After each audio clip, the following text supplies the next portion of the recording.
Carbon emissions. What are they and how do they affect the construction industry? Carbon emissions is the release of carbon into the atmosphere due to human processes. It refers to greenhouse gas emissions as a broader term which encompasses the main air pollutants. Unfortunately, high productions of greenhouse gases by business operations has several wider impacts on the environment and community. These include climate change.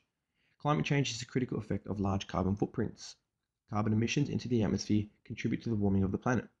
From 1990 to 2005, carbon dioxide emissions increased by 31% on a global percentage. Depletion of resources. Large carbon footprints deplete resources at a steady rate. From the use of an air conditioning unit at home to deforestation activities of the country, they all have a negative impact on this issue. And so, for both of these reasons as examples, countries and authorities are vowing to decrease their emissions by percentages over years to correct this growing global concern. Australia, a fine example of this improvement, has pledged to reducing its emissions by 5% by 2020 and recently had the carbon tax implemented to reduce those large carbon footprints from large businesses. Buildings are one of the highest contributors to CO2 emissions. They account for an estimated 40% of all resource consumption and produces about 40% of all waste, including greenhouse gas emissions.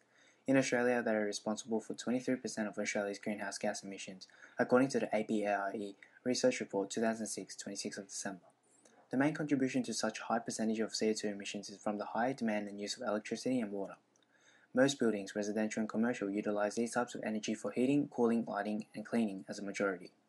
As a result, these cause major use of resources such as use of burning coal to produce such high amount of electricity and water for buildings. These buildings will account for the high use of energy, hence release a lot of CO2 emissions into the Earth's atmosphere. For example, UNSW uses 7,568 kilowatts of energy in one day. From the use of high energy to function other things such as cooktops, fridges, dishwashers, laundry, lights and taps, electronic entertainment systems, electronic devices, chargers and computers, which are in most buildings, CO2 emissions are released from the contribution of these appliances from the burning of coal. Thus, it shows how much CO2 emissions are used from a building. As buildings present one of the highest contributions to CO2 emissions, they also present many ways to significantly reduce both consumption and waste. There are many economic ways to reduce the amount of electricity and water being used from commercial buildings that will ultimately reduce Australia's carbon footprint. There are many simple processes that aren't extravagant or overcomplicated that the construction industry can adopt to help reduce CO2 emissions. For example, using LED light fittings seem like they can only produce a small contribution. However, multiple floors in large commercial buildings have thousands of light fittings, which has an enormous effect on resource and energy consumption and therefore contribution that it can create. This also reduces the heat load within buildings, which in turn can reduce the requirement for high-capacity AC units. A program proposed by the City of Sydney proves the economic viability that similar LED lighting projects can create, proving an initial 31% in energy savings in buildings is feasible by 2030, with new savings of $208 million. The unwillingness to use complicated and costly systems is understandable for developers within the construction industry, as they are uneconomic solutions and will result in less profit. However, the simple processes previously mentioned are low-cost solutions that will contribute and benefit all stakeholders in future, resulting in a more economic and sustainable building. Australia currently have the highest per capita emissions of carbon dioxide, a massive 18.3 tonnes per person per year.